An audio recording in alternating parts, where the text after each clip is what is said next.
ইসলাম আপনি লিখেছেন, ফর্সা হওয়ার ক্রিম ব্যবহার করলে কি গুনাহ হবে? এটা স্বাভাবিক আকৃতি পরিবর্তন হিসাবে গণ্য হবে কিনা? উত্তর হলো না।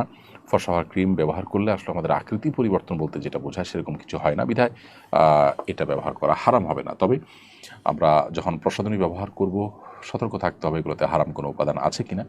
আমরা খাদ্য গ্রহণের ক্ষেত্রে, পানীয় গ্রহণ করার ক্ষেত্রে হালাল হারাম বাছ বিচার করলেও আমরা অনেকেই জানি না যে প্রসাধনী ব্যবহারের ক্ষেত্রে হালাল হারাম বাছ বিচার করার বিষয়টা রয়েছে।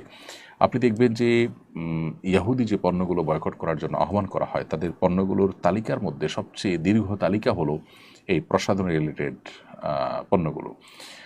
এই পণ্যগুলোর মাধ্যমে অনেক হারাম বস্তু আমাদের শরীরে প্রবেশ করানো হয়ে থাকে। আমরা এগুলো যখন ব্যবহার করি নানাভাবে এগুলো আমাদের শরীরে প্রবেশ করে, আমরা সেই দিকটাকে অনেকে খেয়াল করি না।